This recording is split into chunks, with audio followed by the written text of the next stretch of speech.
Every day we hear thousands of different sounds and voices all around us, yet about 99% of them are forgotten within a minute of hearing.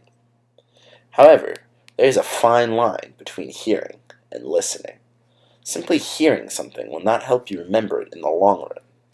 Thus, the concept of active listening is incredibly crucial to success in the classroom. So what exactly is listening? And how can students become better listeners in and outside the classroom?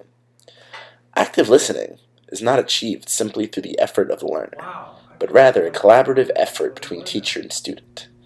When neither teacher nor student makes this effort, you might see a classroom setting a little like this.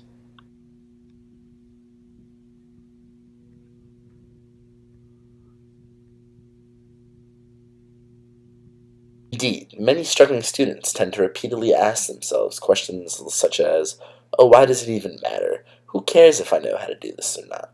Of course, not all material learned in class will ever be relevant in students' careers, so it might be tempting to consider it useless, especially if it's really difficult. This is why it's so important for the teacher to make the students feel valued. Research has shown that knowing that someone really cares about your success will make you care more as well.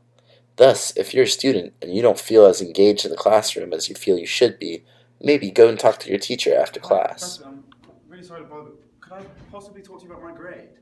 Yeah. Just I put in a lot of work for it and I really studied and I just not quite got like really what I was expecting to get. Is there like can I like maybe do some extra credit or like, can you help me to go through it and see where I've gone wrong?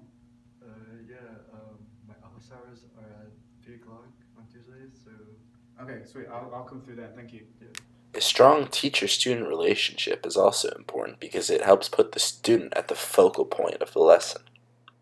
So this is vector A and this is vector B. So which uh, point is A plus B? Uh, it's when you add tip to tail, right? Yeah, this is the vector when you add them.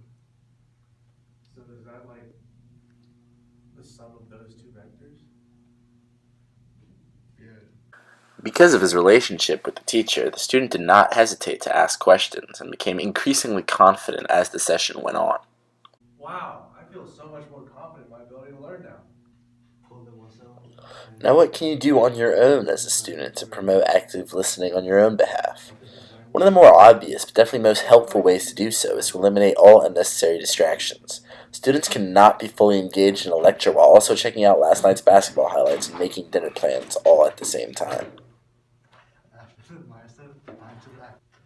So yeah, after they punch to each other, the muscle contracts, and then you can like. Research has shown that one of the toughest obstacles to overcome when it comes to successful active listening is our own psychological tendencies. Our brains are naturally wired to block out things that cause pain and struggle, such as an impossible chemistry problem. Thus, in order to really listen in a difficult class, not only do we have to fight against bad habits we've picked up, such as checking text messages, but also our own natural tendency to seek pleasure rather than struggle. Active listening becomes incredibly difficult if we only associate what we learn with the struggle of having to learn it. Thus, students must find pleasure in learning and listening. Again, this becomes a lot easier if the student is able to make any sort of relation at all with the teacher.